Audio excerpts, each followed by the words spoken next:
أعوذ بالله من الشيطان الرجيم. بسم الله الرحمن الرحيم. جعل الله الكعبة البيت الحرام قياما للناس والشهر الحرام والهدي والقلائد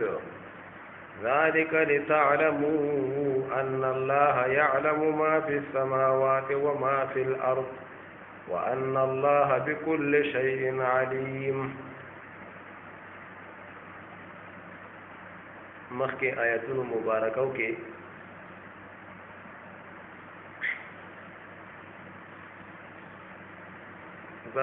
دا مخکې آیت ته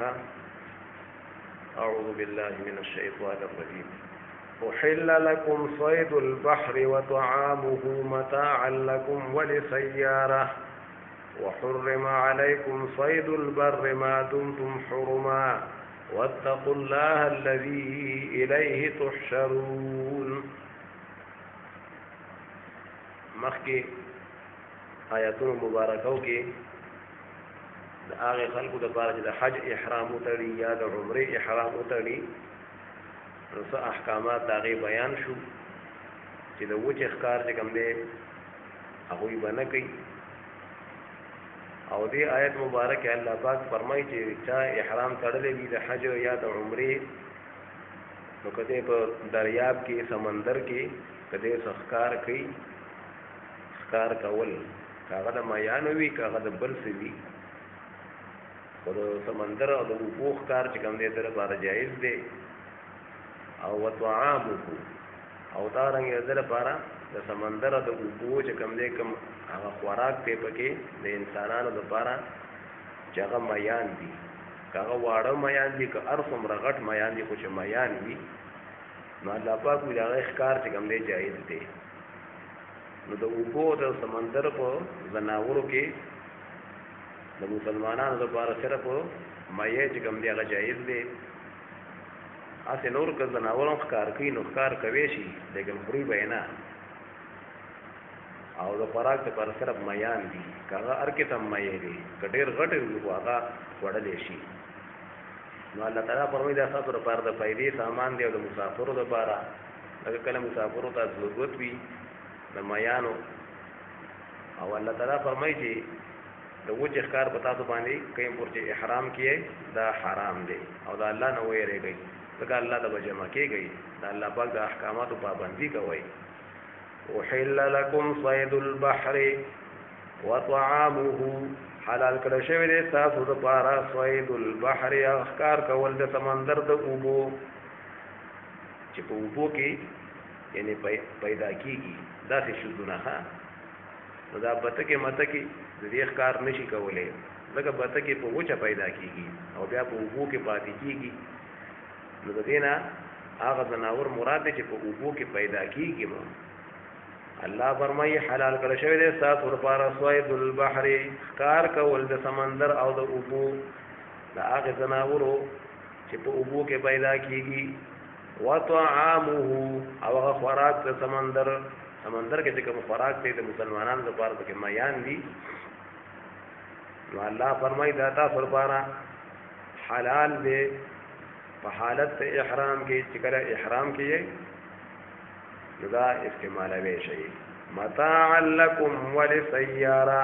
د پاره د پیدې درکولو تاسو ته ولسیاره د پاره د مسافرو قافلې والا او مسافرو د پاره دا پکاریږي. وحرم علیکم صید البر ما دمتم حرما او حرام کړی شوی دی په تاسو باندې صید البر هغه ښکار د وچې ما دمتم حرما که پور تاسو په احرام کې یې د حج یا د عمرې په احرام کې یې نو د وچې ښکار به نه کوئ. واتقوا الله الذي الیه تحشرون ویریږئ د الله پاک نه هغه الله پاک چې خاص هغه طرف ته به تاسو جمع کړی کېږئ. جعل الله الكعبة البيت الحرام قياما للناس. نو دا مخکې محرمات بیان شو چې کوم شیدونه د حاجیانو دپاره د عمرو د خلکو دپاره حرام دي. نو الله تعالی فرمایي په دې کې مصلحتونه دي او په دې کې حکمتونه دي په دې کې د انسانانو د مسلمانانو پیدې دي. لکه څنګه چې بیت الله شریف کې د مسلمانانو پیدا ده او بلکې د ټولو مخلوقاتو پکې پیدا ده. څنګه چې هغه محترمې میاشتې دي ذوالقعده د وړکي اختر د لوی اختر په میاشت کې، او بیا دارنګې ذوالحجه د لوی اختر میاشت، او محرم د لوی اختر په کې بیا کومه میاشت ده، او رجب دا څلور میاشتې خصوصا دا ډېرې برکتي وي، لکه څنګه چې جمعې ورځ هغه برکتي وي. او د دې وجه نه په مخکینی شریعتونو کې او په دې امت کې په اول کې دا حکم و چې په دې میاشتو کې به لکه جهاد هم نه کوئ. بیا په دې شریعت کې د هغې اجازت ورکړی شو، لکه دا خبره بیا بیا بیان شوې ده چې دا څلور میاشتې په دې ګاسې بهتره دا ده چې مسلمانان پکې د کافرو سره جهاد هم نه کوي، او که نه کافرانو پې حمله وکړه نو بیا مسلمانان د هغې جواب ورکوي شي. نو په دې محترمې میاشتو کې هم د خلکو خیرونه دي، د خلکو پکې پیدې دي. او دارنګې والهدی والقلائد، هدیه چې کوم دی هغې ځناورو ته وایي چې کوم بیت الله شریف ته به حالکې هلته کې به بوتلې او قربانۍ به یې کولې، کوم څاروو هغې ته به یې هدیه وي، ډالۍ ویلی کېږي. اول قلائد هغه ځناور چې د هغې په غاړو کې به پټې وي، پټې به یې ورته اچولې وي، نو پته به لګېده چې دا د بیت الله شریف ته دا سړی روان دی، او د سره چې کوم دی لکه اوښتې یا چې کوم غوا ده ورسره دې به دا هلته کې ذبحه کوي. نو الله تعالی فرمایي چې کوم شیدونه لکه هغه حرام کړي شوي دي، نو په هغې کې هم د مسلمانانو ګورې فایدې دي، لکه څنګه چې بیت الله شریف کې د ټولې دنیا پیدا ده، محترمو میاشتو کې فایدې دي، او د قربانۍ دغه څاروي چې دي په هغې کې هم د مسلمانانو دپاره فایدې دي پکې. نو بیا مولانا احمد علی لاهوري رحمت الله علیه فرمایي چې د دې صورت د صورت نساء مخکې کوم صورت تیر شوی دی صورت نساء کې، هغې کې دا راغلي چې دا مال چې دی حلال مال دا جعل الله لکم قیاما، دا د انسانانو دپاره یعنې د بقا او د زندګۍ چې کوم دی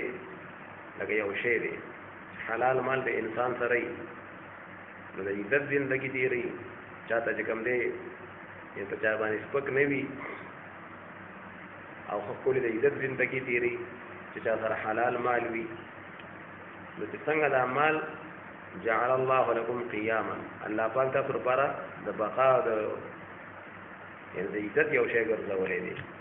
نو دارنګې دلته کې راغلي چې جعل الله الکعبة البیت الحرام قیاما للناس، دا خانه کعبه مبارکه چې ده دا هم د ټولو خلکو دپاره او خصوصا د مسلمانانو دپاره د بقا او د عزت یو شی دی. که وګورو چې د مسلمانانو د خپل مرکز سره د بیت الله شریف سره تعلق وي، هغې ته مخ کوي، لمونځونه کوي، او حج لدي عمرې لدي د هغې سره تعلق ساتي، او د خانه کعبې مبارکې د هغې دفاع کوي، د کافرانو نه هغه بچ کوي خپل مرکز. د مسلمانانو به چې کوم د هغې پورې باقي وي، او د مسلمانانو ته به عزت حاصل وي، لکه څنګه چې په حلال مال سره انسان ته عزت حاصلېږي. او که نه د بیت الله شریف نه یو مسلمان کټ شو بس دا مسلمان بیا بې عزته به شي. نو دلته کې دا راغله چې قیاما للناس، یوازې مسلمانانو دپاره نه بلکې د ټول عالم دپاره په حقیقت کې بیت الله شریف د بقا یو شی دی. د دې وجه نه چې کوم پورې حجونه کېږي او منځونه بیت الله شریف ته کېږي نو قیامت به نه راځي. او که داسې کال راغی چې یو کس چې کوم دی حج له لا نه ړو، داسې کال راشي، او داسې وخت راغی چې یو کس چې کوم دی بیت الله شریف ته مونځ نه کوي، نو بس بیا به دا عالم ختمېږي، دا ټوله دنیا به بیا دا به بیا چې کوم دی ختمېږي، او په آخره زمانه کې بس مسلمانان چې پاتې نه شي، بس بیا به چې کوم دی خانه کعبه مبارکه بس بیا هغه ختمه شي، او کافران به یې ورڼوي، او بس بیا به قیامت قایمېږي. نو د مکې د خلکو دپاره دارنګې د چاپېره ټول عالم دپاره په دې کې ډېرې لکه پیدې دي. د مکې خلکو د عربو د په دې کې پیدې وي، دنیوي پیدې هم پکې وي، خلکو به عزت کو چې دا د بیت الله شریف ګاونډي دی، او په امن باندې چاپېره چې کوم دی یعنې قتلونه وو او فسادونه وو، لیکن مکه مکرمه کې به امن وو. بیت الله شریف په داسې کار ورکو لکه د حکومت په شان، څنګه چې حکومت امن قایموي، نو بیت الله شریف ته وجنبا چاپیره امن وو او دغه محترم میاشتې چې پای کې موږ خلک حجونو لراته عمره براتلو هغه په حقیقت کې د بیت الله شریف برکت وو دی په جاهلیت کې کافرانو هم بلغه میاشتو کې یو بل ته نوي دا رنګ چې سره باغ ساروي وو کني چاپیره با خلکو با سارویم پټول چا به سکول لیکن د بیت الله شریف سارو ته به امن حاصلو او چا ساروي بچا سره چا په کې هغه پټو ته چولې وي دا پته په لګیدل چې دا بیت الله شریف ډالۍ ده او دا سړی حج در باندې یا عمره را ناغوی ته هم امن وو نو دا په حقیقت کې د بیت الله شریف یعنی هغه برکاتو چې هغه محترمي میاشتې محترمي وي هغه سارو ته هم چاته نه وي هغه خلکو ته هم چاته نه وي نه الله تعالی فرمایي چې دا د دې پر ځای معلومه کوي چې د اسمانونو کې او د قسمو کې چې دې دې ټول علم الله ته دی بس الله په حکمتونو پوهه دی او الله پاک په هر شي باندې عالم دی او په دې میدان پوهه کې چې الله پاک سخت عذابونه والي دی که څوک خپل مرکز سره تعلق نه ساتي د بیت الله شریف نو الله پاک سخت عذابونه والي دی او که چانه پکې غلطي وشي خپل مرکز سره تعلق ساتي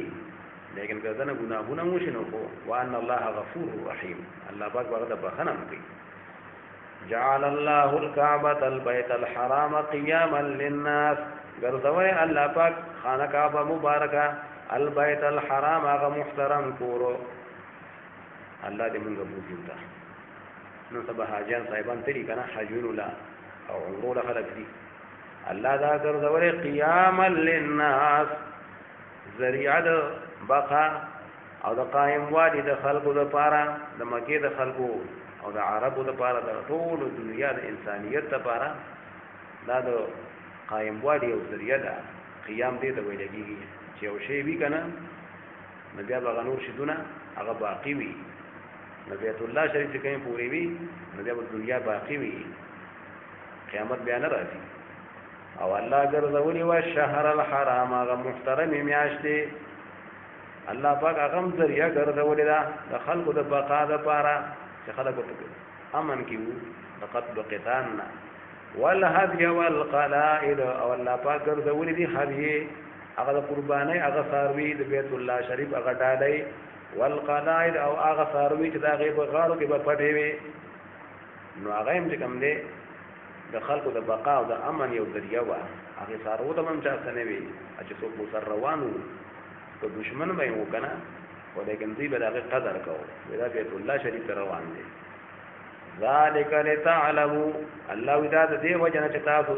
دا خبر او پیژنئ ان الله يعلم ما في السماوات وما في الارض چې بشک الله تعالی علم لري د هغه چې په اسمانونو کې دي د هغه چې په زمکو کې دي مګر الله ته هر څه معلوم دي بعض شیزون لای ډېر ان فضیلت ورکړي دي لکه د جمعې ورځ له فضیلت ورکړي دي په نور ورځو بیت الله شریف له فضیلت ورکړي دي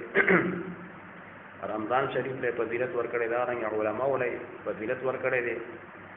باغ خلق چې علم نه لري دا به الله هغه تقسیم دی وان الله بكل شيء عليم او بشک الله پاک په ټول شی باندې علم لرونکی دی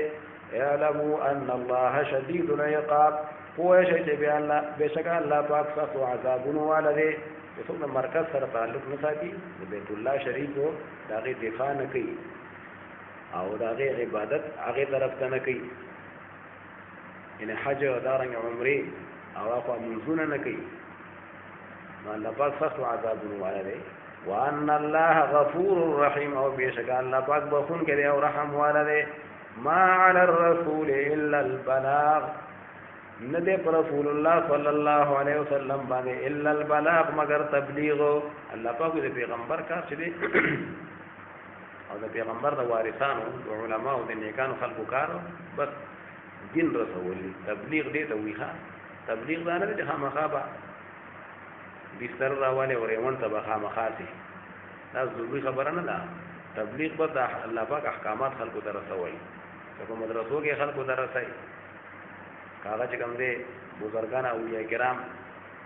په خپل ځایونو کې یا د علما تقاریر کوي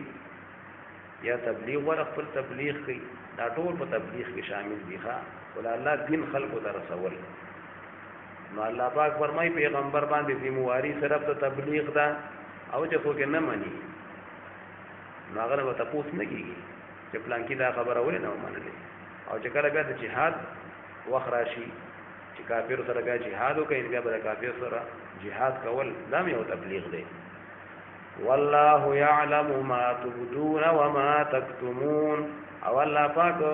علم لري د هغه چې کوم خبره تاسو ظاهره وي او هغه چې تاسو پټوي الله په ارث خبر دی چې تا کوم عقیدې دي تا کوم اخلاق دي که پټي که ښکارا کوي الله دې پوهه ما قل لا يستوي الخبيث والطيب ولو اعجبك كثرة الخبيث او الله تعالی فرمایي چې دا خبيث شيزونه دا حرام شيزونه او دا گناهونه والطيب وپاک شيزونه دا نیکی الله دا برابر نه دي ښا دا رنګ خبيث خلق ګناګاران خلق والطيب ونیکان خلق الله دا ګوره برابر نه دي کته دا خبيث ډیر ښکاریږي یو ترته نیکان خلق یې غلط دي بل ترته خبيثان او دا الله د دین نافرمانه نو هغه ډیرم دي کنه ولیکن دا برابر دي نشي دا نیکانو خلق خپل یو برکات وي هغه ډیر لګم وي دا رنګ حرام مال خبيث مال او طیب او حلال مال دا برابر نه دي اگر چې تا دا ډیر ښکاریږي هغه حرام دا ډیر ښکاریږي خدا غره برابر نه دي ښا په دنیا کې خلکو په تجربه کړې دي هغه حلال مال کې دومره برکت دي حلال مال کې کنه ډیر لګي او بس هغه دومره کارونه وشي په حلال مال باندې الله پاک به کوم دي بیماری په خدای نه راولي دا الله په هم ډیر غیرتی ذات دی کنه چې څوک په دین چلیږي نو کدا ډیر لګ مال وی کنه بس اکثر بیماری په ډیر چې کم راځي اکرام شي بس په معمولی علاج باندې بس کار وشي او بل طرف ته یو سړی دا حرام مال دی کله په بیمارو کې مبتلا یې کله په مقدمو کې تي نو دا برابر نه دی الله پاک حرام مال او حلال دا برابر نه دي د دې وجنا عمر بن عبد العزيز رحمت الله علیه چې کله خلیفہ شو دا ډیر نیک حکمران نو حکومت چې کوم ځنه مخ کې حکومتونو او بادشاہانو د خلکو نه ناجایز چې کوم دې په ناجایز طریقې سره ټیکسونه میکسونه اغوستي دا ټول ټیکسونه واپس کړو او ناجایز کوم مالونه هغه ټول بند کړو یو گورنر ته خط لیکو چې دا خو ته په دې طریقې دا ټیکسونه میکسونه بند کړل دا حکومت بالکل خزانه بته شي دا بس کیږي نو هغه دا آیت ونیګه ودا آیت ځان په دې وی پوهه کا الله پاک وی حرام او حلال برابر نه دي اگر کتا تا هغه حرام ته ډیر زیات کاری خدا برابر نه دي دنیا بل حاصلم برابر نه دي آخرت کې خو بالکل برابر نه دي ښا کار خبره ده او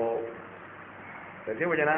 علماء فرمایي چې نیکان مرګري پیدا کول پکار نیکان چې د دین لپاره قرباني کوي هم بدني قرباني کوي هم مالی قرباني کوي دا طیب خلق دی پاکان خلق دغه دی ښا چې دین لپاره مالم استعمالي او دین لپاره چې کله قرباني راشي د بدن بیا خپل ځان هم چې کوم پیش کوي او بل طرف ته یو انسان دی هغه قرباني نه کوي د دین لپاره نه مال خرج کوي نه خپل ځان خرج کوي نو دغه خبيثان خلق دي الله دا برابرۍ کې نه ها نیکان خلق چې مرګري دي کنه نیکان خلق نو پاره کې برکات وي انور پیسې بیا د الله دي خدا دې مرګري پیدا کول پکار وي چې اسلامي قانون نه پر د دین د پر سړي تر مرګري شي الله تعالی فرمایي الله نه ویلې به ها اے عقل مندو چې کامیاب شي او طیبون به شامل شي پاکانو خلقو کې ځان شامل کړي ځکه خبيثان او پاکان ګوره برابر نه دي قل لا يستوي الخبيث والطيب او بیا علماء فرمایي چې یو طرف ته لکنن سبا اوس یو طرف ته یعنی هغه ګناګاران خلک او دا خو چې کوم دی په دین باندې پوره چریږي نه او دا خو ډیرواله وي پټه کې اوسه خلک ډیر وي مرګري ډیر وي او بل طرف ته چې کوم دی لک کسان وي والله په دا ګوره برابر نه دي ښا نیکان خلک او بدن خلک برابر دي نشي قل لا يستوي الخبيث والطيب هو پیغمبر علیہ السلام جنت برابر نه برابرۍ کی خبيث والطيب او پاک خراب حرام مال حلال مال برابر نه دي خبيثان خلق او نیکان خلق برابر نه دي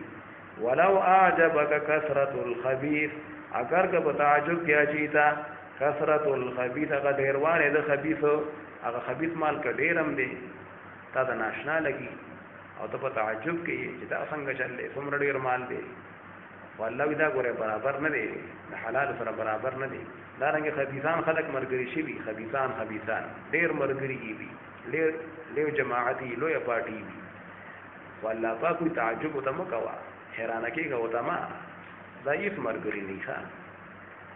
فاتقوا الله يا اولي الالباب فويره کې دا الله پاک نه اي عقل مندو لعلكم تفلحون فارد کامیاب شي او په طیبینو کې نیکانو خلق کې شامل شي یا ایها الذين امنوا لا تسالوا عن اشياء ان تبد لكم تسؤكم د سوال لته رکو سوره مائده د دې خلاصه بس دا نه چې مسلمانان لاره به پیدا سوالونه کول چې نه پکې د دنیا پیدا نه پکې د دین څخه پیدا اسی په تاسو ته پوښتنه کول دا څه نه دی پکار دا ټیم ځای کول وی بلکې عمل کول پکار وی عمل او دا رنګ د جاهلیت چې کومې طریقې دي د کافرانو کومې طریقې دي هغه کوم رواجونه دي مسلمانان به ورته نه ځان بچ کړي نو دا به پیدا بعد ټیم کې داخله ته پوښتنه کوي سو پویره د نوح علی السلام د مور چې کوم دی وسنو سو پویره موسی علی السلام د مور سنو او اکثر دا تاسو هم بعضی خلک کوي کنه چې دا د څنګه فرض مولنه ورته او موږ کو ته فرض معلوم نه او بس بدل خبرو کې بس وخت ضایع کوي یو کو ټیک دی او سړی نه هغه د ضروري مسلو پته ده او که معلومات کې چیرته موسی علیه السلام د مور سنوم دی نو خبره ده معلومه کی ولیکن دا خو دومره ضروري خبره نه ده هغه بیګر مور څنګه چاته پوسو غیر د موسی علیه السلام د مور سنوم هغه ته مال استاد مور نوم نه راځي نو چې هر وخت راته کې نه او پاسي مطلب دا چې به پیدا وي وخت یې راځي نو دا په ټیم کې بعض خلک تاسو نه بکی نبی رسول الله بعض کسانو په تاسو ته چا بوته د موږ پلار څوک دی نو دې د ضرورت دی خو چې بس خلک وجداد پلار دی نو بس پوه شي بس دا مې پلاری بس تاسو ته پاره کوي اوس وحی نازلېږي قران نازلېږي او نبی رسول الله ته اوس وحی وشي چې پلانکی خو د پلانکی نه نه پیدا نو بیا به څه کوي پته به بیا ولګي بیا به څومره بیزه شي دا رنګ دې کومه د حج حکم نازل شو نبی رسول الله او فرمایي اي خلکو به تاسو باندې حج فرض شو الله پاک وی فرض دی چې چا طاقت کړي نو یو صحابي پاک ته اقرا ابن حابس رضی الله عنه هغه یا رسول الله صلی الله علیه وسلم صرف سکل د پاره کنا هر کال فرض دی ویل کده عمر کې یو پیرا فرض دی کنه هر کال فرض دی نبی اسلام سونه وی بیا ته پوښتنه په عمر کې یو پیرا فرض دی کنه هر کال به فرض دی نبی اسلام بیا غوونه کو دوباره بیا ته پوښتنه نو نبی اسلام ته فرمایي ګوره وی عمل کوا او چې بس چې کوم خبره ته زو کوم بس هغه کوي اوس که زموږ چې هر کال فرض دی کنه او تاسو شوقي الله پاک تاسو شوق ته وګوري او هر کال د باندې فرض کی نبی به کوي شي د دې وجه نه نبی عليه السلام تراویح کوم دی نبی عليه السلام شروع کړی وی او نبی عليه السلام یو شپه چې کوم تراویح وکړي خلک ډېر په شوق کې بیا بلش په وکړي خلک ډېر په شوق کې بیا د نبی عليه السلام سره دا یاره پیدا شو چې اته نه به خلکو فرض شي او بیا به خلک کوي نشي نبی بلش په نبی عليه السلام راونه وته او وی بس ځان چې کوم دی وکړي او بیا به صحابه کرامو ځان له تراویح کولې بیا د عمر رضی الله عنه په زمانہ کې چې هغه قتل مسجد نبوي شریف کې بعض خلک د یو امام په ولاړ دي تراویح کوي بعض د بل په ولاړ دي ځان نه بس خپل جمع کولې نو هغه بیا په یو قاری په راغون کړ یو امام په او ټول چې کوم شل د کال تراویح وکوي لکه بیا خو د فرضیت هغه خطر ختم شو کنه لکه چې وحی خو بند شو د نبی اسلام په وفات سره نو د فرض کېدو هغه خطر بیا ختم شو نو عمر رضی الله عنه کوم دی هغه خلک را جمع کړل او یشر لکاته بکوي په یو امام بسې او نبی رسول الله فرمایي چې بس زما سنت او زما طریقې او زما د صحابه کرامو د خلفای راشدین او د ابوبکر او د عمر او د عثمان او د علی دا غوي سنت ادا کوي طریقې مراټینګي کوي نو تراویح شروع کړي ګور نبی عليه السلام دي لیکن بیا چې کوم دی دغه خطرې د وجنه چې د خلکو د شوق د وجنه چې دا فرض نشي بیا به خلک کوي نشي اې دې وسوره خلک نه کوي د زنانو په اکثر پاتې کیږي حالانکه دا سنت مؤکده دي هم د سړو د پاره هم د خطو د پاره سنت مؤکده چې پاتې شي کنه نو دا انسان باندې نبی عليه السلام د بیا ملامت وي او ختم پکې ځان له سنت مؤکده ده ها او پکې ځان له مستقل سنت دی نو ودا تاسو نه وې مکوي چې بس کم د توه نو بس هغه عمل کوي نو الله تعالی فرمایي چې دا تاسو نه چې پای کې څه فائدہ پکې نه وي دا تاسو نه ځان بچ کول پکار لکه که تاسو نه کوي او تاسو هغه خبره بیا ښکارا شي بیا په خپای کوي نو او که تاسو نه کوي اته په قران نازلېږي وحي نازلېږي نو بیا به تاسو الله پاک هغه یعنی خبره ښکارا کی او کې دې چې بیا په سختۍ کې مبتلا شي او په کاړهو کې مبتلا شي او بیا الله پاک فرمایي چې چاته تاسو نه اوسه پوری کړي نو الله پاک دا بس معافي کړي دا خوانده د بار خیال ساتي یا ایها الذين امنوا لا تسالوا عن اشیاء ان تبد لكم تسؤكم اي ایمان والو تبوسون مکوي عن اشیاء د فشیزون مبارکه ان دا به پیدا تبوسون چې پیدا پکې نه د دنیوي نه اخروی نو دا غي بارکه تبوسون مکوي ان تبد لكم تسؤكم کچرته غشیدونه چې د کوم مبارکه تاسو تبوسون کوي کدا ښکارا کړي شي تاسو ته نو دا به تاسو بیا خپکی کې دې چې بیا تاسو ته د خفګان ذریعہ وګرځيږي چې حقیقت معلوم شي بیا به کویم نشي وان تسالوا عنها حين ينزل القران اکتاسو تاسو کوي دغه شی دونو مبارکه په هغه وخت کې چې قران کریم نازل کړي کیږي یعنی وحی نازلېږي په نبی عليه السلام او قران نازلېږي نو تاسو تاسو کوي توب دلکم نو دغه شی دونه او دغه خبره بخکار کړي شي تاسو به بیان کړی شي خو کې دي چې بیا تاسو باندې یو سخت حکم راشي چې اوس بار بار یو صحابي ته پوښتنه کوي چې دا ارکال پرز دی نو کې دي چې الله پاک هغه حاکم دی هغه خو خدا هغه چې او ارکال پرز دی نو بیا به کوي شي بیا به خلک له څومره ګران شي نو حکم خو براشي خبره خو بخکاره شي دا خو بیا به تاسو ګران یې نو دې وجه نه ډیر تاسو نه وي مکوي عفا الله عنها ما فکر الله پاک دا هغه تاسوونه دا هغه سوالاتونه چې کوم تیر شوي دي او آینده لپاره به خیال کوي والله غفور حلیم الله پاک بخون کې دی او صبرناک دی اسالها قوم من قبلكم الله فرمای په تحقیق سره د داسې شذونو مبارک تاسوونه کړیو قوم من قبلكم یو قوم تاسو نه مخکې یو قوم تیر شوی دی بنی اسرائیل هغه تاسو بیزایا با کله تاسو نه کول خپل پیغمبر نه لکه مثال په تور لغوا د ذبح کول حکم متوش اوله په باره کې دي چې غوا ذبح کوي چې هغه قاتل بیا معلوم شي نو دې په کې تاسو نه اسه بس شروع راغانا کار غوا یا لاله کړي وي خبره اسانه وا خو دې څنګه غوا به نو الله پاک حکم راولي به جنبا بوډۍ وي نه بس خي درمیان نه بوي بیا به څنګه رنگ کوي الله پاک حکم راولي کوي جړه وي بیا یې تاسو کو چې ارټي به وي او کنه زمکه به اړولي کنه اړولي الله پاک وینا دا جواب جنب ارټي وي نه په پټه وبکړي او نه به کوم دې به وی کړی دي او الله پاک فرمایي چې عیبونه به پکې نه او بل رنگ هم پکې نه تک ته بیا راځي نو په خبره بدن باندې ګرانه کړه کنه بیا تاسو نه کول نو تاسو نه کول او به پورا نه کړو بیا دا غیر وجه نه کفر وکړو او باغې باندې بیا احکامات باندې پورا عمل خو بیا چاونه کړی شکنه قد سألها قوم من قبلكم ثم اصبحوا بها كافرين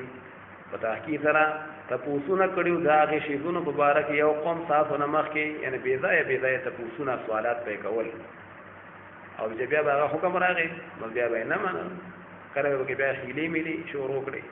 ثم اصبحوا بها كافرين بیا ګرځیدلو دا غي په وجه باندې کفر کوونکی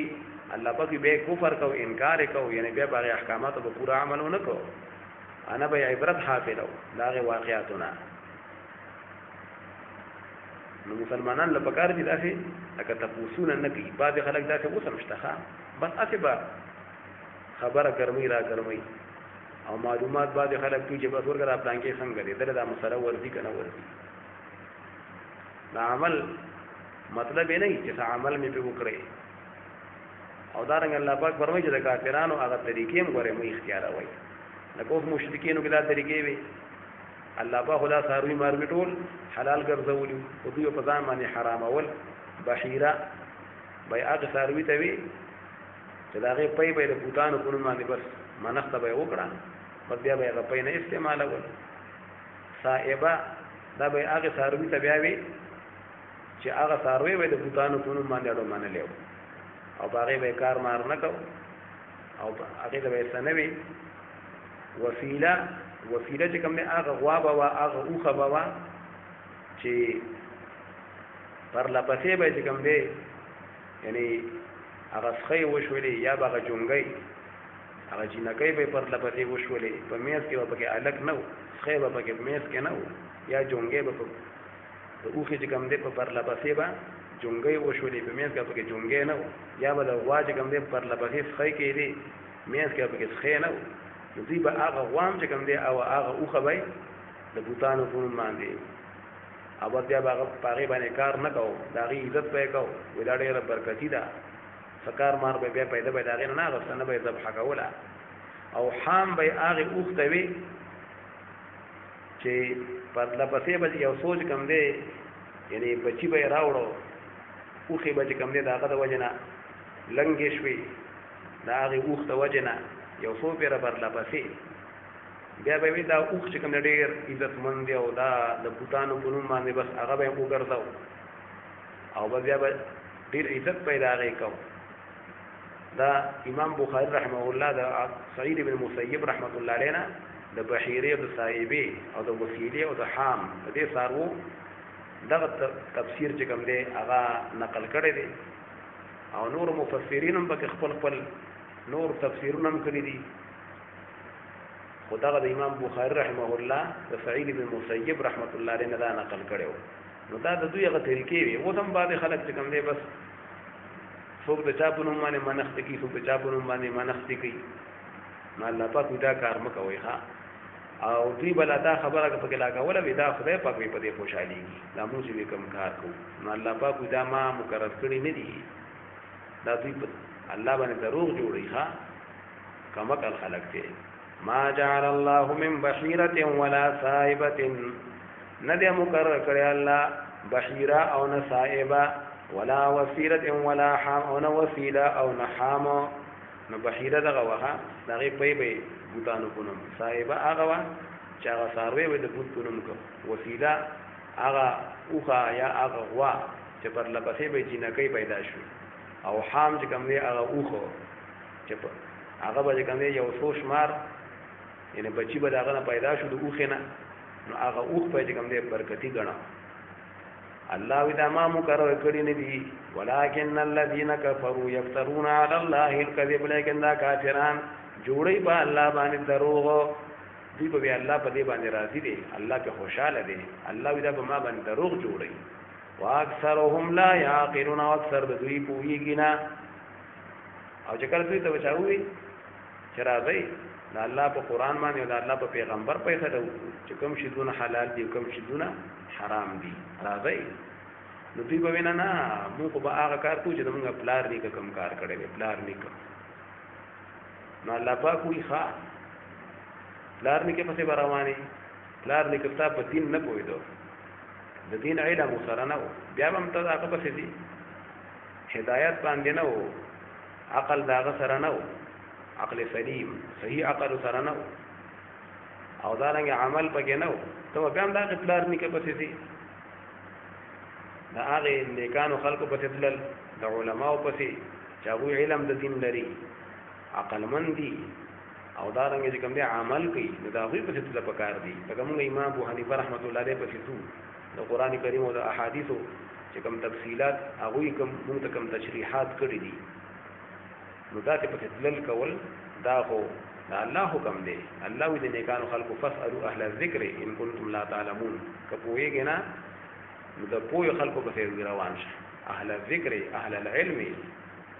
چې څوک علم والدي داونه بیا تاسو کوه او بیا باغې عمل کوه. نو وسم ډېر خلک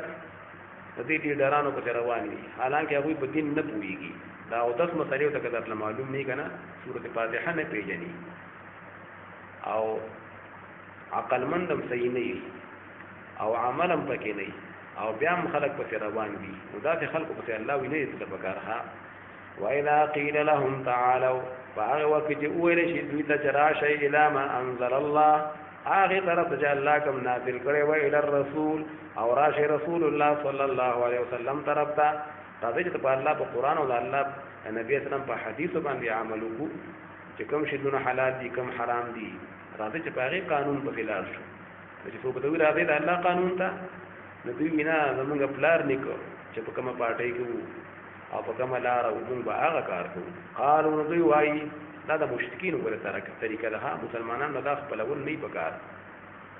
حسبنا ما وجدنا عليه آباءنا وکافی دې موږ لپاره هغه چې موږ مونږ دي باغې باندې موږ پلاران او نیکونه. نو دوی به دا خبره کوله چې بس د پلار نیکه پسې بزو. اولو کان آباؤهم لا يعلمون شيئا. الله ویخا پلار نیکوله کافی دی. اگر که پلاران او نیکونه د دوی لا يعلمون شيئا په شي نه پویدل د دین په خبره نه پویدل ولا يهتدون او نه په هدایتو نه په عملو بیا هم په رواني کی. نو وتم په مسلمانانو کې ډیر خلک داسې دي ښا نو وې د بل خپل پلار په ځم نه له قران او د حدیث په څیر دی. ټیک دا صاحب پلار او نیک په هغه ټیم کې بس یو جماعت کې یو پارټي کې یا یو کار کړي دي هغه د هغه زمانه مطابق کې دي چې هغه خپل هغه سوچو. لیکن موږ له کوم دی اخر قران موجود دی علما موجود دي احادیث موجود دي موږ لم سوچ په بکار دی کنه. او باقی دا خبره چې هغه مشران تیر شوی دي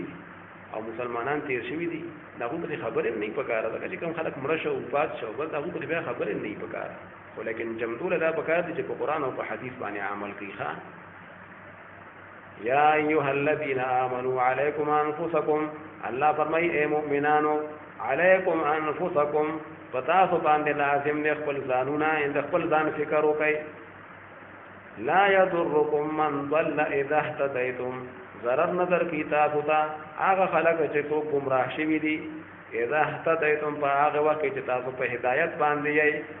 الله تعالی فرمایي چې کله ته په هدایت کې کنه او ته قران او په حدیث چلےږي نو چې کوم خلک گمراه دي نو دا هغه گمراهی ته ضرر نه درکې. ښا ته خپل مهنت کوي خلکو ته به دین بیانای چې خلک هم صحیح شي. لیکن چې تا خپل دعوت ورکو او کویږي چې په هغه باندې اوس اثر نه کوي بالکل زما خبره په اثر نه کوي نو بیا له باندې تنګای که سره په گمراه دي داغه گمراهی ته نقصان نه درکې. الله ته پته ده چې تاسو څومره مهنت وکړو او څومره کوشش تی باغه باندې وکړو. نو د دې ګوره دا مطلب دی ها دا مطلب نه چې بس ګناهونه کیږي او بس مونږ چاته څه نه وایو او دعوت به نه ورکو او هغه بګینه منع کوو نه. ځکه چې څوک دا کار نه کوي دغه بیا په هدایت باندې نه دی. الله پاک وجه کړه ته په هدایت باندې خپل عمل صحیح کوي او نور خلکو باندې مهنت وکړي خو چې سړی بیا هم نه ټیک کیږي نو بیا بڑا څنګه نه بس بیا خپل ځان فکر وکړه. الله وی ځان فکر وکړي تاسو له ضرر نظر کوي هغه خلک چې څو گمراهان دي چې کله تاسو په هدایت باندې او خپل مهنت دی وکړو نو تر دغه گمراهی نقصان نه درکې. الى الله مرجعكم جميعا. خاص الله ترته واپس کیدل تاسو ټول دي. فینبئکم بما کنتم تعملون. پس الله به خبر درکې تاسو ته دا هغه چې تاسو کوم عملونه کول چې چا نیک عمل کوو بس هغه ته بداغي بدلی که چا بد عمل کوو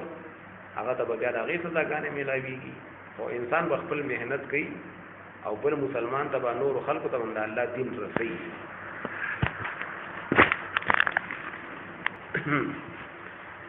أعوذ بالله من الشيطان الرجيم. بسم الله الرحمن الرحيم يا أيها الذين آمنوا شهادة بينكم إذا حضر أحدكم الموت حين الوصية اثنان ذوى عدل منكم أو آخران من غيركم إن أنتم ضربتم في الأرض فأصابتكم مصيبة الموت تحبسونهما من بعد الصلاة فيقسمان بالله إن ارتبتم لا نشتري به ثمنا ولو كان ذا قربى ولا نكتم شهادة الله إنا إذا لمن الآثمين. مخکې آیاتونو مبارکو کې د دین په باره کې او د آخرت په باره کې چې زموږ لپاره کمې د فائدې خبرې وي، کم مصلحتونه او کم حکمتونه نو د هغې په باره کې احکامات بیان شو. اوس الله پاک په دې آیاتونو مبارکو کې د دنیوي معاملاتو او زمونږ د مصلحتونو، زمونږ د خیر او زمونږ د فائدې او د انسانانو د فائدې په باره کې د احکامات هغه بیانېږي. د دې آیاتونو مخکې یو واقعه هغه چې کومې بیانول ضروري وي، ځکه د دې آیاتونو شان نزول هغې ته ویل کېږي چې دا آیاتونه په کومو واقعه کې نازل شوي او که په کومو حالاتو کې نو هغې د شان نزول ویل کېږي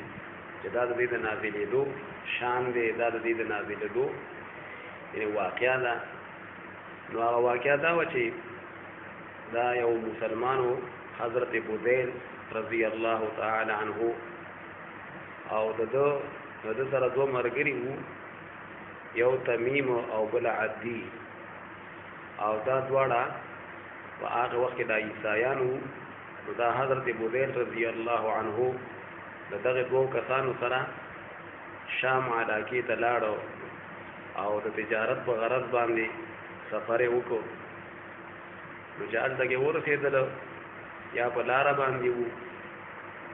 نو دا حضرت بودیل رضی الله عنه دی بیمار شو.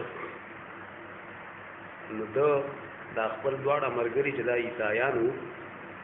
نو دوی ته یې وی چې یاره که زه چېرته وفات شمه نو بیا به زما دا سامان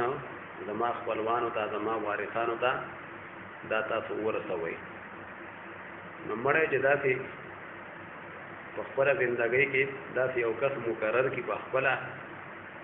یا د هغه نه وروسته چې کومې حکومت یې مقرر کړي چېرته به د ده د دې مال او د ده د پیسو د دې معاملې نګراني به کوي، خیال به ساتي. نو داسې کس ته چې کوم دی په شریعت په کتابونو کې وصي ویل کېږي. وصي هغه وله د هغې مال انتظام کوي. نو ته دا دواړه کسان د عیسایان خپل وصیان کړل، خپل نګرانان یې کړل، خپل مال هغوی بې ټیک ته. خو ته داسې کار وکړه چې په دغې سامان کې د یو لیست ولیکو او تفصیل چې کوم دی ولیکو، چېرته ما سره دا سامان دی، دومره پیسې دي یا دومره مال دی. نو ده پکې یو کاغذ په هغې خپل سامان کې چې کوم دی پټ کېښوده او هغوی ته یې آلو نه وي چې ما په دې کې یعنې کاغذ ایښی دی. نو بیا خو خیر دی، وفات شوی دی او دغه دواړه بیا واپس راغلي دي. نو هغې وارثانو ته هغه سامان حواله کړی دی. خو دوی داسې کار وکړي چې په هغې کې یو پیالې وه یا یو جام و پکې د سپینو زرو او هغې له نقش نگار او هغې له اوبه ورکړی شوي وي د سرو زرو. ډېر قیمتي جام و قیمتي پیالې وه،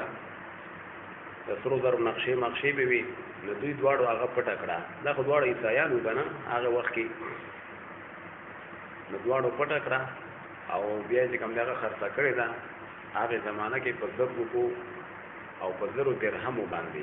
د سپینو زرو. نو خیر هغې وارثانو چې کوم سامان ولټو نو هغه جام پکې میلاو نه شو او د هغو سره هغه تفصیل لیکلی شوی په هغې کې، هغه کاغذ پکې پروت و. نو وارثانو چې کوم دی د دې دواړو نه تپوس وکړو یاره وي د مونږ دا مړی چې دی دا سړی دی ډېر بیمارو ډېره موده بیماري کړې ده یا یې چېرته علاج میلاج کړی یا یې څه شی چې کوم دی پکې خرڅ کړی وو د خپل علاج لپاره نو دوی ورته وی نه نو بیا هغوی ورته وي چېرې په دې کې خو هغه په دې دغه کې کاغذ کې یو جام هم لیکلی دی چې یو جام هم په دې کې شامل دی نو دوی دواړو انکار وکړو بیا موږ ته خو د دې پته نشته موږ خو دغه سامان حواله کړی دی نو دغه وارثانو بیا دعوه وکړه په دغه دواړو کسانو باندې لکه په هغه کاغذ کې خو لیکل شوي نو دې ته مدعي ویل کېږي چې څوک په چا باندې دعوه وکړي نو دلته کې دا مدعیان شو دعوه یې وکړله او هغوی انکار وکړو نو چې په چا باندې دعوه شوي نو هغې ته مدعا علیه وي چې په چا باندې دعوه شوي هغه مدعا علیه نو دا په شریعت کې دا قانون دی چې څوک په چا باندې دعوه وکړي نو اوس چې کومه مقدمه جوړه شو دا خبره به حل کول غواړي نو د مدعیانو چې څوک مدعي د دعوه په چا باندې کوي نو د لپاره ګواهان پکار دي نو چې ګواهانو سره نو بیا قاضي د هغوی لپاره فیصله وکړي او که نه ګواهانو سره نه نو چې په چا باندې بیا دعوه کړي هغه بیا چې کومې قسم ورکړي نو که هغه قسم وخوري خو بل بیا خبره د هغه په باره کې فیصله شي او که نه هغه د قسم نه انکار وکړي نو دا پته ولګي چې لکه دا په ناحقه دی نو بیا د هغې مدعیانو په باره کې چې چا دعوه کړي د هغه دپاره بیا فیصله کوي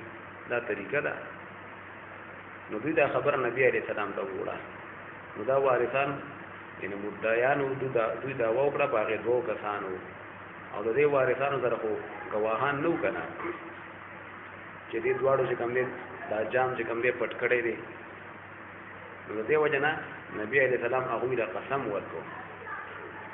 چې تاسو چې کوم دی قسم وخورئ نو بس هغوی خو عیسایانو کافرانو له نو هغوی په دروغه باندې قسم وخوړه بس خبره بس بیا د هغوی په باره کې فیصله شوه خبره ختمه شوه هغوی قسم وخوړه نو بیا څه موده پس هغه جام چې کوم دی په مکه کې د یو زرګر سره و نو هغې وارثانو چې کوم دی هغې زرګر ته خبره وکړه چې یاره دا خو زمونږ هغه جام دی نو هغه ورته ویې چې دا خو پلانکي او پلانکي په ما باندې خرڅ کړی و په 1000 درهمو باندې نو بیا هغې وارثانو د هغې دواړو نه بیا تپوس وکړو چې تاسو په قسم خوړلی و پکې هغه جام خو تاسو خرڅ کړی دی نو بیا هغوی وی چې او که نه یاره دا مونږ اصل کې د هغه نه اخیستی و ستاسو د هغې مړي نه دا مونږ اخیستی و خو د مونږ سره یعنې په اخیستو باندې ګواهان نه وو نو یې مونږ وی چې یاره تاسو به یا زمونږ خبره منئ یا نه منئ نو مونږ د دې وجه نه دا خبره نه کوله چې مونږ اخیستی دی خو دا ګوره مونږ د هغه نه اخیستی وو نو اوس خبره چې کوم یې الټه شوه اوس هغوی وی مونږ اخیستی و هغوی دعوه وکړه ده او هغې د مړي هغې وارثانو وی چې نه تاسو خو نه دی اخیستی ځکه هغه په هغې کاغذ کې یعنې طریقه نه و کړي نو اوس خبره الټه شوه هغوی مدعیان شو او بیا هغوی له ګواهان پکار وو نو بیا خو د هغوی سره هم ګواهان نه خو سفر و د هغوی سره هم ګواهان نه و چې مونږ دا جام اخیستی و او الټه چې کوم دی دا وارثان بیا مدعا علیه په دوی باندې دعوه وشوله دوی به انکار کو چې نه زمونږ مړي چې کوم دا جام خرڅ کړی نه دی نو بیا دوی له چې کوم دی نبي علیه السلام بس بیا دوی له قسم ورکړی دی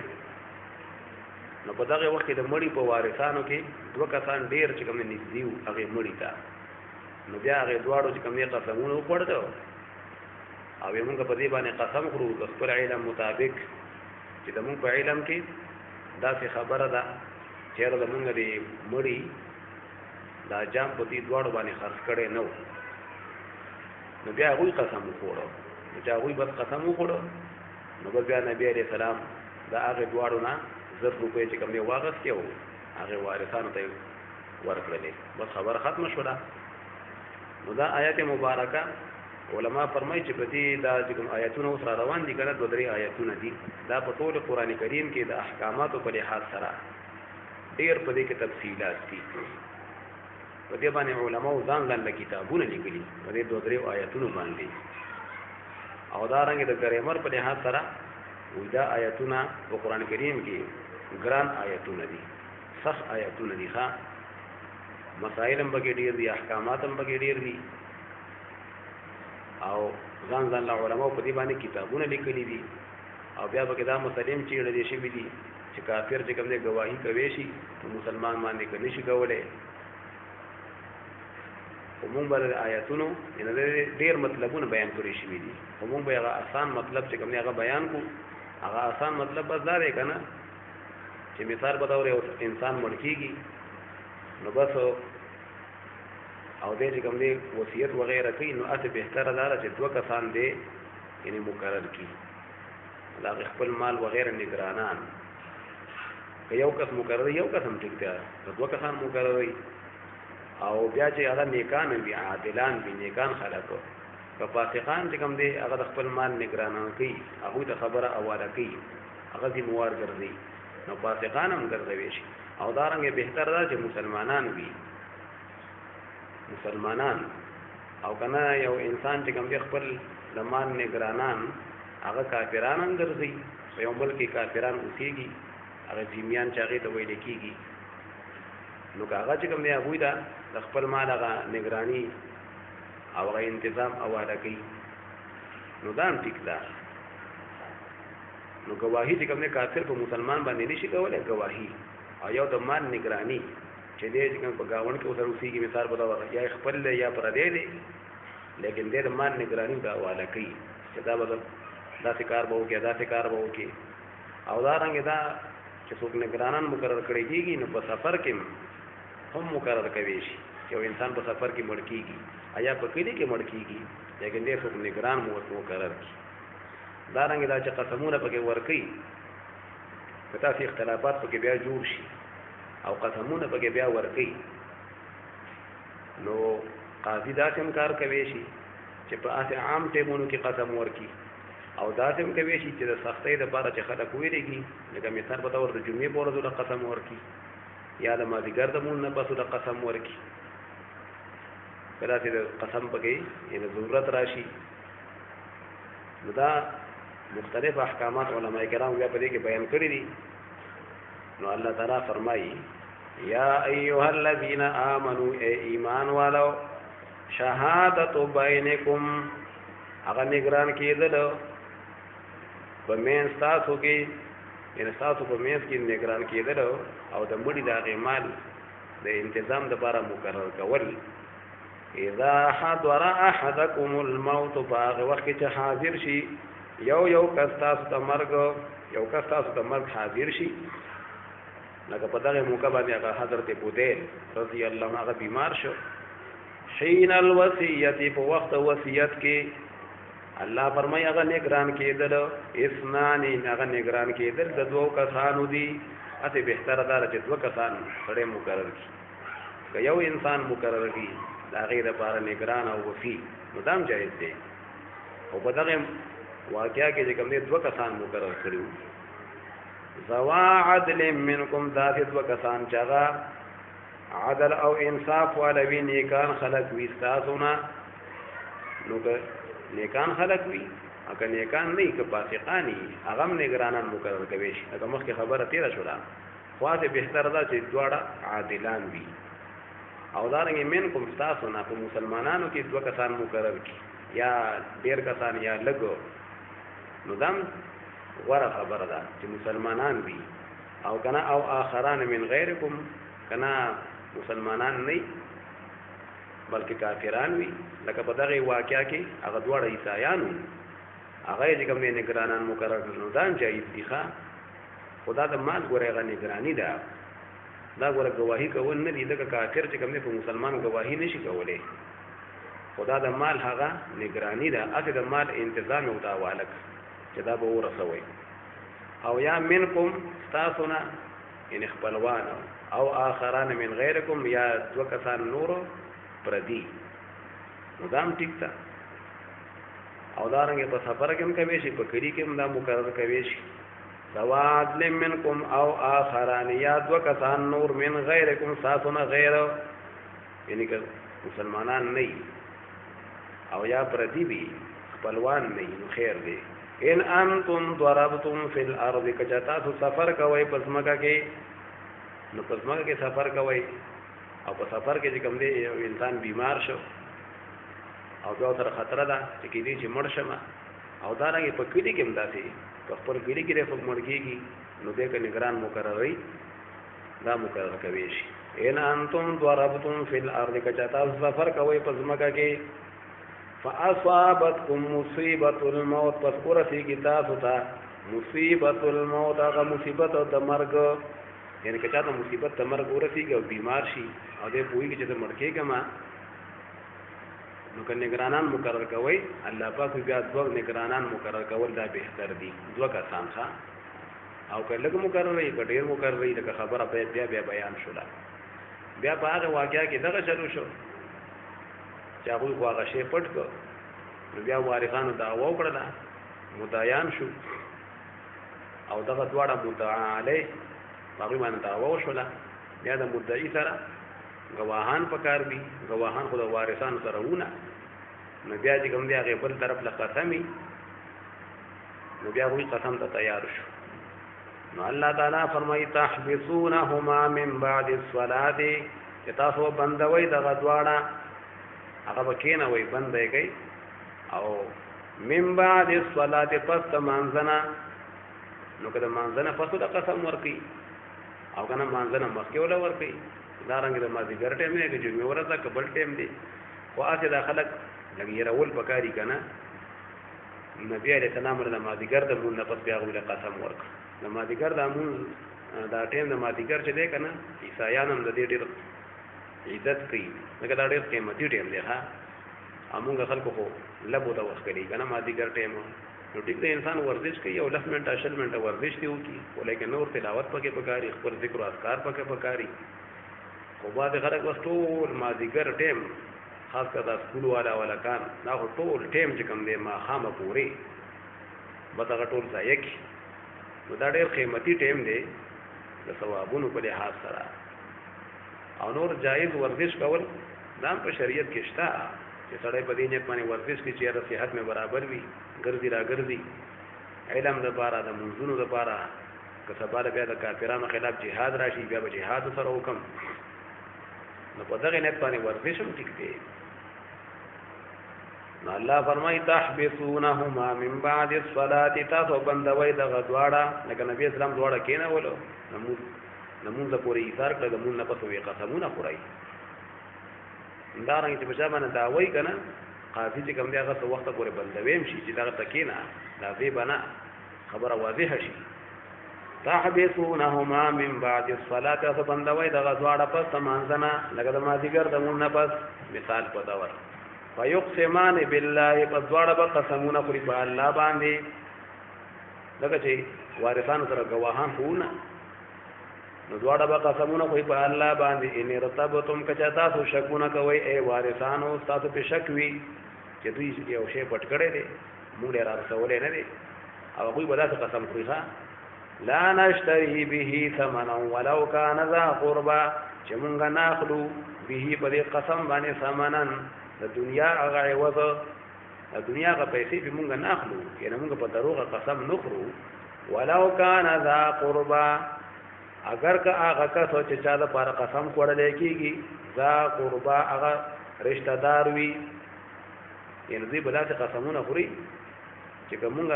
مثال په طور د بل چا دپاره قسم خوړلی چې هغه چې کوم دی رشته دار هم وي نو بیا به کې مونږ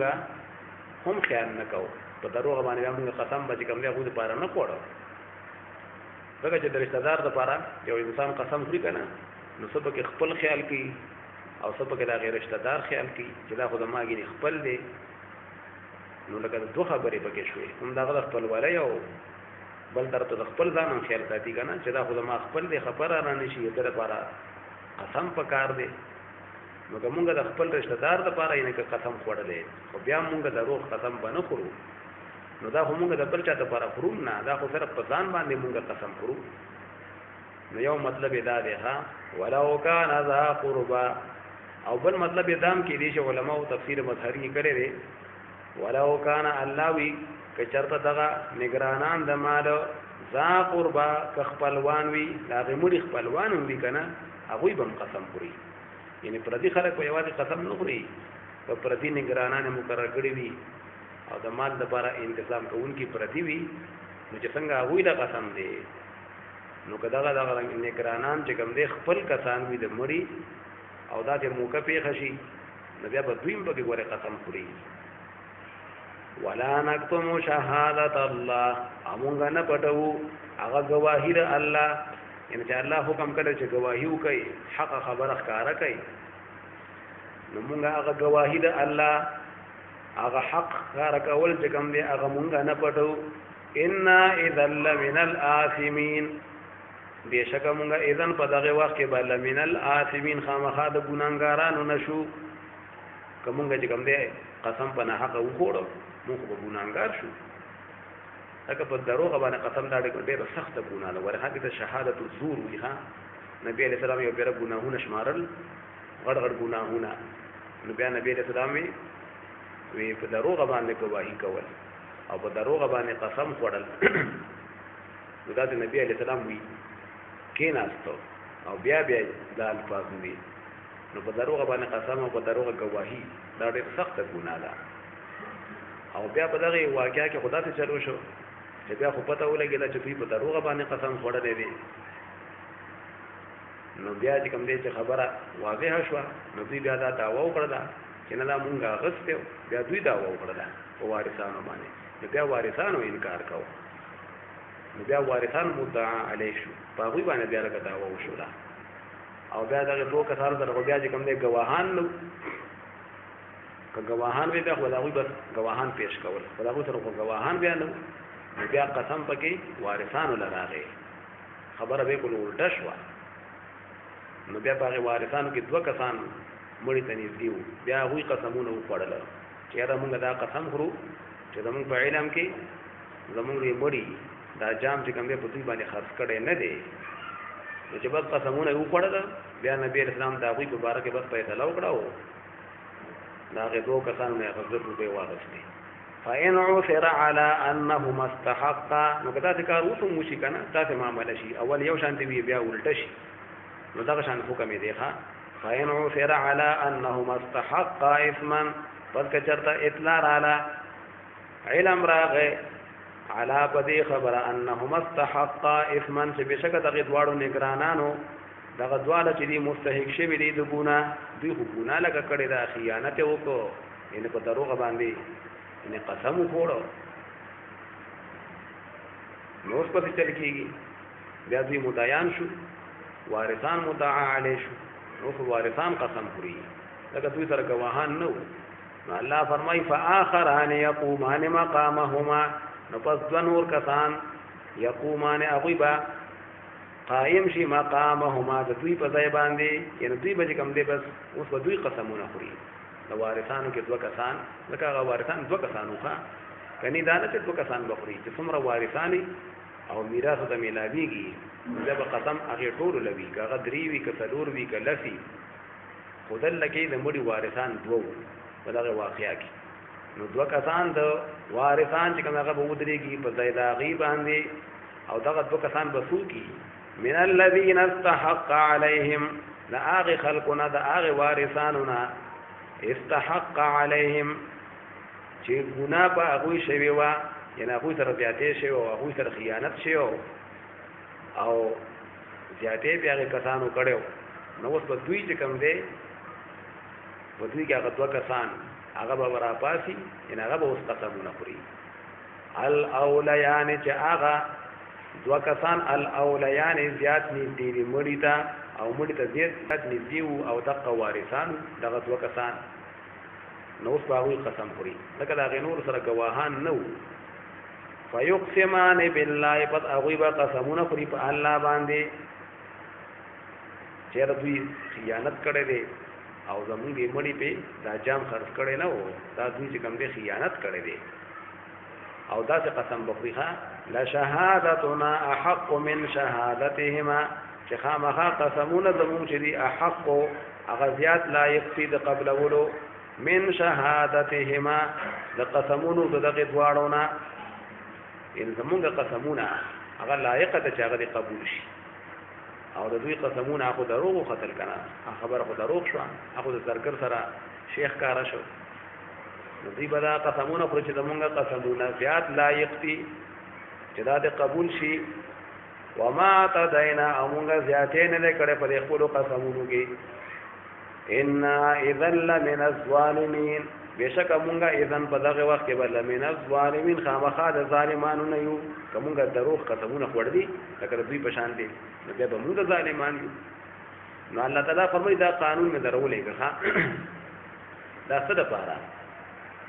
کدا چې معاملې ته پیښ شي چې هغه وړاندې کسان چې قسمونه خوري چې هغه صحیح قسمونه خوري او خیانت پکې نه کوي لکه دا یاره به وسره چې بیا به قسمونه چې کوم دی واپس هغه نور کسان خوري کله موږ دروغ کار شو هغه موږ قسمونه غلط معلوم شو بیا به قسمونه خو هغه نور کسانو لذي بیا به موږ خیانت کار شي هغه موږ دروغ وکړ شي نو په دې طریقې تر با دوی له دروغ بیان کوي او په دروغ به قسم بیان کوي او الله پاک فرمایي چې الله نه ویریږي او د الله احکامات ومني او الله پاک د جنت چې کوم دی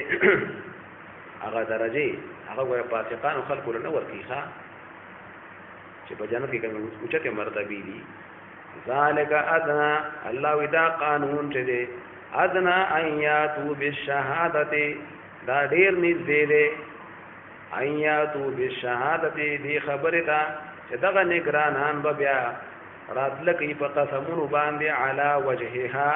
ټیک ټیک یعنی چې څنګه بس گواہی پکار وا څنګه یعنی قسم پکارو نو بیا به دغه نگرانان چې مړي کوم مقرر کړی وي بیا به سباله دغه نگرانان غلاګانې به بیا نه کوي بیا به ټیک ټیک صحیح قسم خوري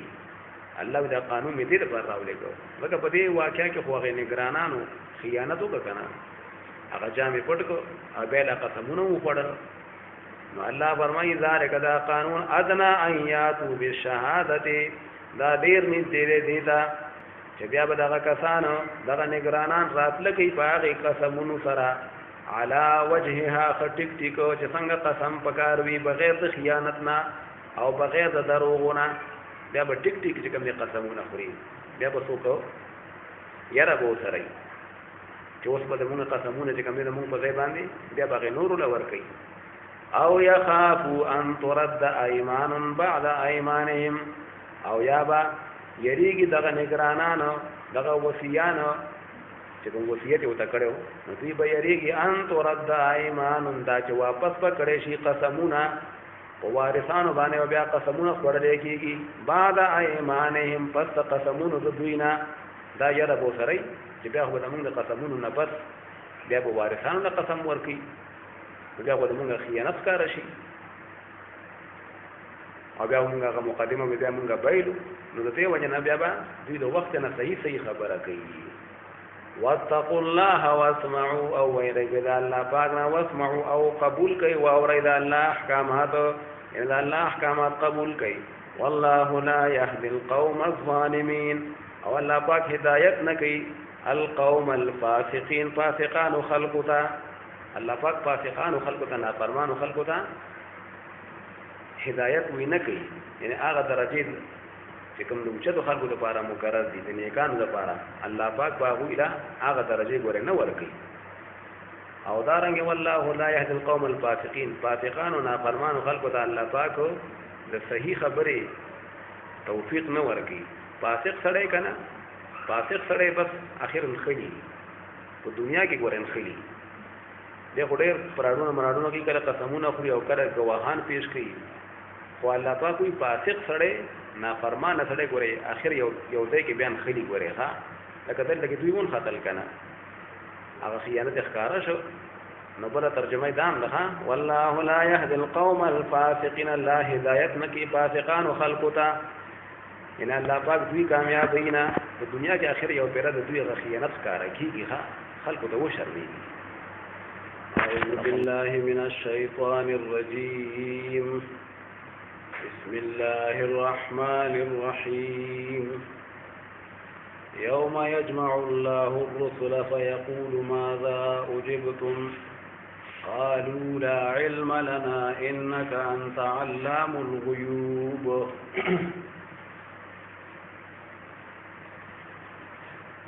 دا د سورته مائده پنځلسمه رکوع شروع شوه. د دې خلاصه هغه دا چې د قیامت په ورځ باندې به انبیاء علیهم السلام په دې خلکو باندې به هغوی ګواهي کوي. نو دا به ډېر زیات سخت وخت وي، ځکه چې خلک به یو طرف ته د پیغمبرانو علیهم السلام د سفارش او په تمه وي چې موږ به شفاعت کوي، بل طرف ته به دوی په دې خلکو باندې ګواهي باندې کوي چې چا خبره منلې وه، چا خبره نه وه منلې. نو الله تعالی فرمایي چې هغه ورځ را یاده کوي چې کله به الله پاک دا قومونه دارنګې پیغمبران علیهم السلام به راجمع کړي او الله پاک په د دې خلکو د زورنې په طور باندې خلکو له به زور ورکوي، زورونه ورکوي، دا ګناهګاران خلک. الله پاک پیغمبرانو ته وفرمایي تاسو د دې خپلو خلکو تاسو له دوی څه جواب درکړی، تاسو چې کله قانون د الله پاک او احکاماتو ته پیش کړل نو تاسو له دوی څه جواب درکړی. نو قالوا لا علم لنا، پیغمبران علیهم السلام به وفرمایي چې لا علم لنا، خدای پاک موږ ته یعنی علم نشته. اول خو به دا خبره وکړي او بیا په روایاتو کې راځي چې بیا په دې خلکو باندې ګواهي وکړي او بیا په دې خلکو باندې خپل اندامونه هم چې کوم ځای ګواهي به کوي، دا خپل لاس په ګواهي کوي، دا خپل خپې او دا خپل اندامونه دا سرمنې بیا په دوی باندې به ګواهي کوي. نو دلته کې دا خبره راغله چې انبیاء علیهم السلام به وایي چې لا علم لنا، خدای پاک موږ ته علم نشته. حالانکه چې کله پیغمبران علیهم السلام هغوی دعوت ورکړو خپلو قومونو ته، نو چا د هغوی خبره ومنله، چا د هغوی خبره ونه منله، نو هغوی د خدا خلق او دا خبرې خو هغوی ته معلومه وي، دغه خلقو ته معلوم وو چې چا خبره ومنله چا ونه منله. نو پیغمبران به دا څنګه وایي چې لا علم لنا، چې خدای پاک موږ ته علم نشته. نو بعض علماء کرام دا فرمایي چې دا به د ادب په طور باندې وي، پیغمبران به د ادب نه کار اخلي چې خدای پاک ستا د علم په مقابله کې زمونږ به څه علم وي، لا علم لنا. نو دا به د ادب په طور باندې لکه دوی داسې وي، خو بیا به د هغې نه پس ګواهي کوي. یا بعضې وایي چې د سختې چې کوم دی هیبت لکه ډېره سخته ورځ به وي، نو انبیاء علیهم السلام د په هغې کې خو امن دی، هغوی ته خو به تکلیف نه وي، خو بیا هم چې کوم دی سخته ورځ ده، نو د هغې یرې د وجې نه او د سختۍ د ورځ وجې نه پیغمبرانو باندې به تکلیف نه وي، لیکن هسې د سختۍ هغه مقام وي. نو د سختۍ په وخت کې چې کوم دی بعضې خلکو نه خبره بیا یېره شي، نو پیغمبران به وایي چې لا علم لنا. او یا به انبیاء علیهم السلام دا خبره ځکه کوي چې خدای پاکه چې کئ پورې مونږ حاضر وو او په دغې خلکو کې اوسېدلو نو مونږ ته خو پته وه، لیکن چې کله بیا مونږ د دنیا نه لاړو نو چې بیا دې خلکو څه کړي زمونږ نه پس، نو د هغې وروستو حالاتو چې زمونږ د وفات کېدو نه پس دې خلکو بیا څه کولو، کم کارونه یې کول،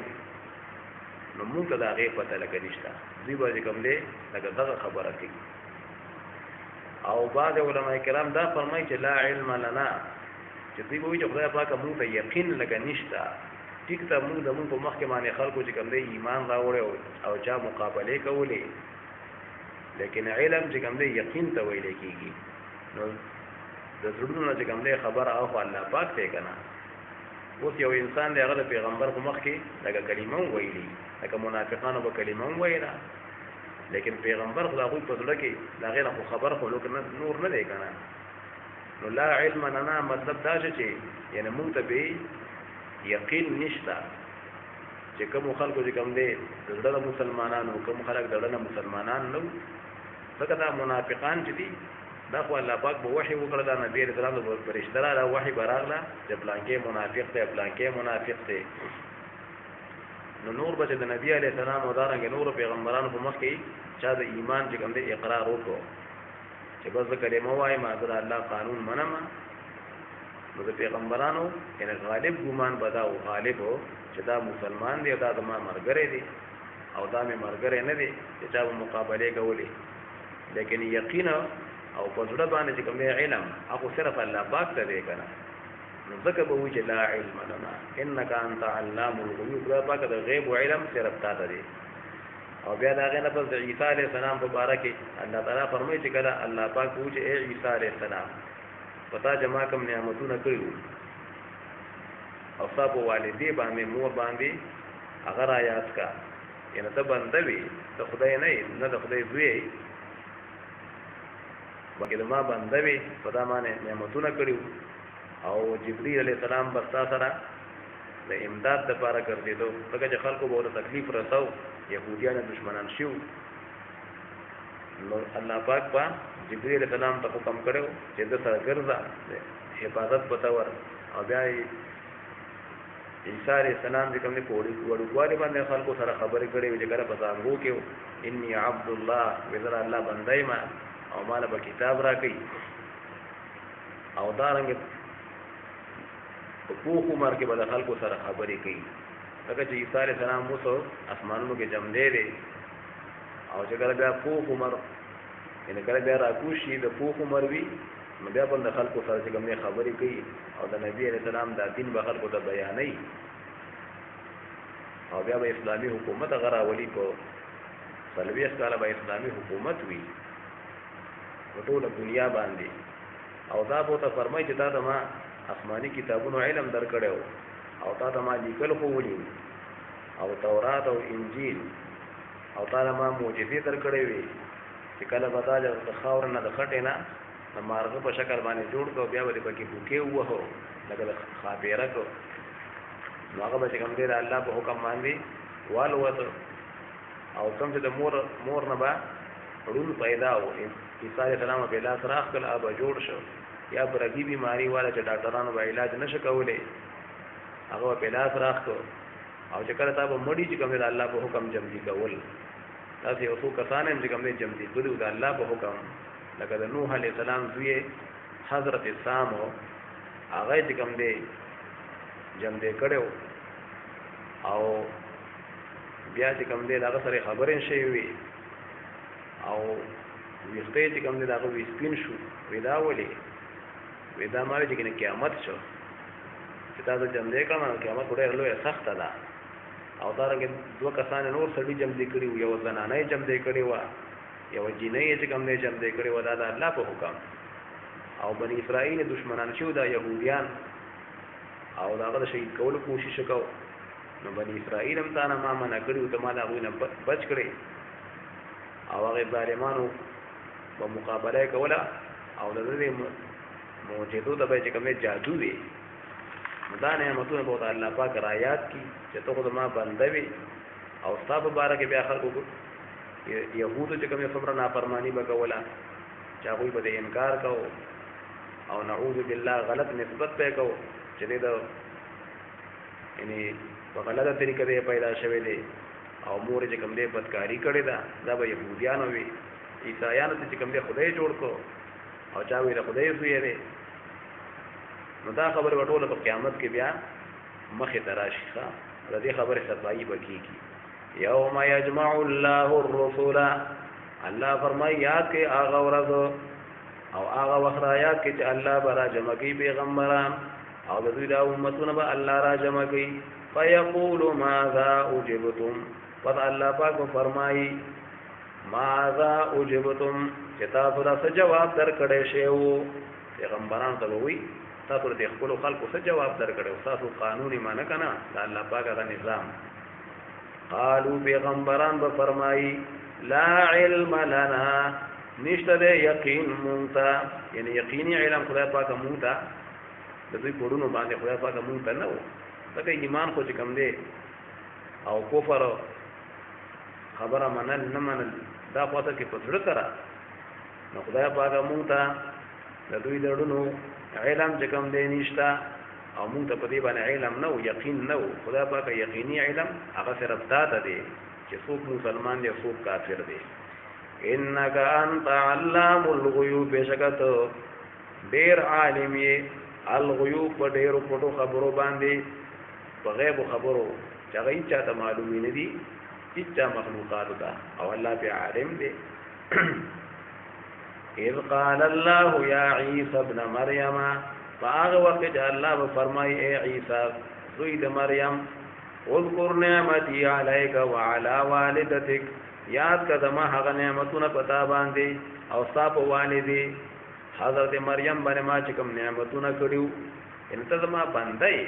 ته خدای نه یې پتا ما نعمتونه کړیو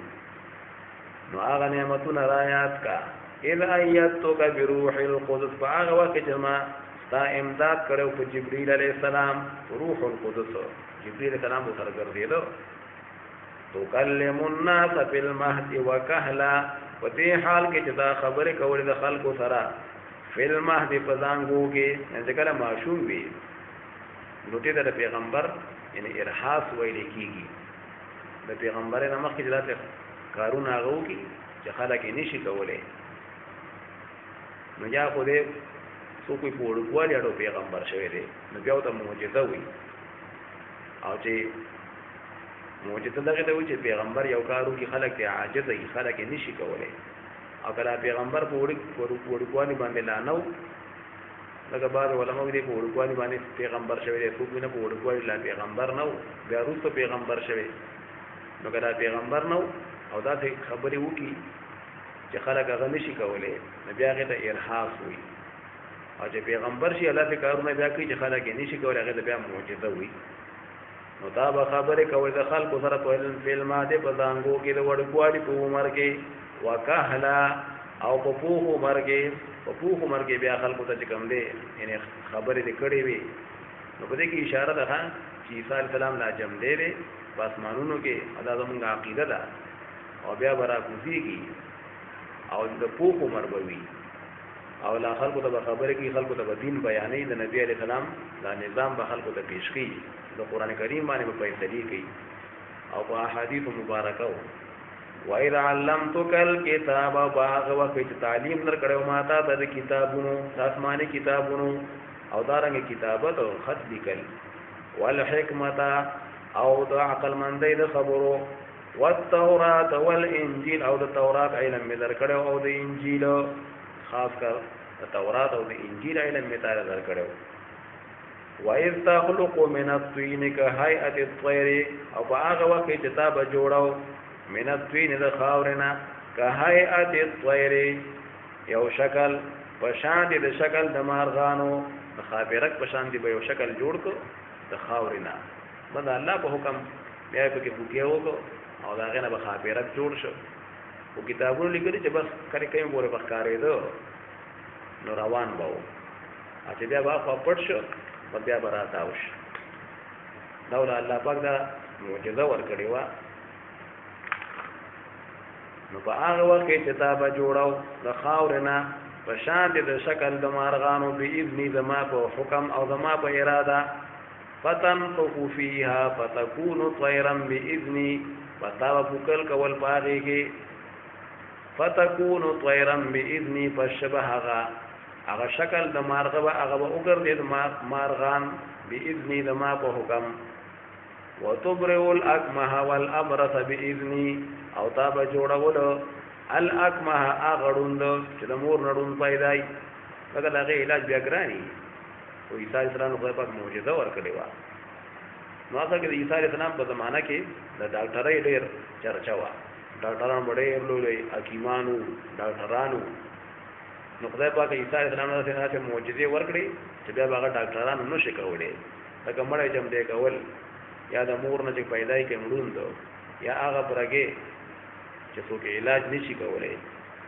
یا دا رنګ مارغان جوړول او بیا باقي کې کوکل نو خدای پاک دلا یعنی ذات معجزه ورکړه چې دا غو زمانه خلکو بیا نشو کولای خلک بیا عاجز او هغه وخت چې تا به جوړاو الاکمه اغړون چې د مور نه وړون پیدا ول ابرص او غبرګي بیماری والا باذن زما په حکم باندې الله دا به زما په حکم دا کار کوي د غوړې ها وَيَسْتُخْرِجُ الْمَوْتَى بِإِذْنِهِ فَأَغْوَ كِتَابًا را وکل مړي د قبرونه جمع دي بإذن زما په حکم باندې نو حضرت اسلام هغه جمع دې کړو د نوح علیه السلام زوی او دو سړي یو ښځه یو جینۍ وَإِذْ كَفَرْتُ بَنِي إِسْرَائِيلَ عَنْكَ إِذْ جِئْتَهُمْ بِالْبَيِّنَاتِ او په هغه وخت چې ما منع کړو بني اسرائیل يهوديان عنك استانا ساده شهید کولونه اذ جئتهم بالبينات په هغه وخت چې تا راتل کړو هغه ته په معجزو سره معجزې دې پیش کړې نو هغه دشمنان شو الله پاک بچ کو داغه د شهید کولونه خدای پاک اسمان د جم دی او خېجو وقال الذين كفروا منهم پس ویلو کافرانو د دوینا کافرانو دا خبره کوله ان هاذا جنت دا تاسو کوم نه پیش کړي نو دا ندی مگر الا سحر مبین مگر جادو ښکارا ودا خو جادو دی نعوذ بالله حالانکه جادو په هر انسان کوي شي چې خبره مبرز دکی هغه پټ دا وایي چې کومه څه طریقې وي او معجزه هر څړې نشي کولای ها هغه الله پاک چې تعالی ورکی هغه کوي شي دې کې فرق بل جادوګر پلیت او پمن او پیغمبر چې کوم دی هغه پاک انساني د اخلاق چې کوم دی د نیکو اخلاق او د خپل اخلاق په هغه باندې انتها راغلي وي او د خلق خیر خوا او جادوګران خدای نه دنیا پیدا کړي نو ډېر فرق دی په جادوګر کې او په پیغمبر کې ها جادوګر انسان چې کوم دی کس تکین او تکوي شي تکول ګوره حرام دي نو واصله کا مطلب لري کو د خلقو په طاقت کې رکدا شتا چې هغه ځکي او پیغام معجزه چې کوم دی هغه په چا په طاقت کې نه ده هغه د الله په طاقت کې ده نو دوی دا خبره کوله چې دا جادو دی دروغ ویل وَإِذْ أَوْحَيْتُ إِلَى الْحَوَارِيِّينَ او باغ وخت جما وحی کړي وا حواریین ته د عیسی السلام هغه خاص مرګري مخلص مرګري نو په انجیل کې هغه ته دا وحی شی هوا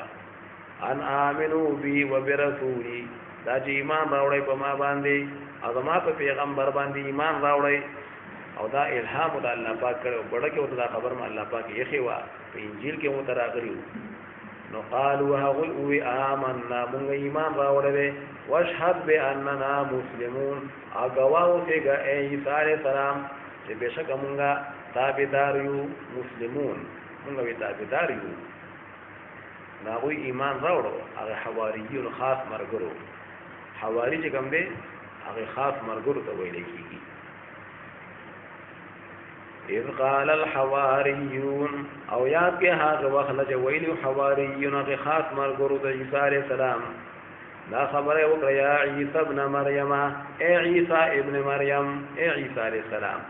هل يستطيع ربك ان ينزل علينا مائده آیا وبکی پروردگار ستا هل يستطيع ربك یعنی هل يفعل ربك ستاره به طاقت لري نو دوی خو پکې شک نه وو مطلب دا و چې دا کار به وکړي که وبه نه کړي هل يستطيع ربك آیا وبکی پروردگار ستا ان ينزل علينا مائده من السماء دا جنازل کی په مونږ باندې یو دسترخوان د اسمان له طرفنا چې د بر نه بس یو تیار دسترخوان راځي او خوراکونه پکې وي موږ دا غینه خوراکونه کوم نو ستا پروردگار با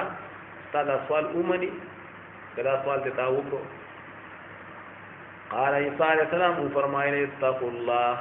ويرګید الله نه ان کنتم مؤمنین کجا تاسو مؤمنان یې یعنی یقینا تاسو مؤمنان یې دا دا خاص مرګري او چې مؤمنان یې نو مؤمن له پکار چې خلاف ادب خبره نه کوي دا خلاف ادب خبره ده ځکه چې یو انسان اوس دا څه وی کنه چې خدای پاک بس مال رزق راکې او بس تیار په تیار مال را لېږي نو دا د الله پاک عادت مبارک دا چې څوک مهنت کوي څوک په پټي اړي څوک په کومه نوکری کوي دا په دنیا دا شان نظام دی مهنت پکای نو بیا به خدای پاک درکې یقین بیا په الله ساتي خپل موټو باندې نه خپل مهنت به وکي او نتیجه به بیا الله دا حواله کوي چې دا به الله کوي وسو نو طریقه دا روانه ده او چې اوس یو سړی تیار په تیار وي خدای پاک بس مال تیار راولې کی نو دا بیا نبی ته کوي نو عیسی علیہ السلام فرمایله الله نه ویریږي چې مؤمنان یې هغه دا خلاف ادب خبره ده نو وی چې موږ بیا ادب نه کوو موږ خدای را سره چې موږ دا غنه خوراک وکړو برکت موږ ته حاصل شي او د مونږ غړونه چې کوم دی نورم مطمئن شي اته زمونږ ایمان دی یقین دی د الله په قدرتونو چې مونږ په خپل سترګو باندې وینو یو شی نو نور هم زمونږ غړونه چې کوم دی مطمئن شي او بل به مونږ دا په سترګو باندې وینو چې ته مونږ سره د جنت د نعمتونو وعده کوي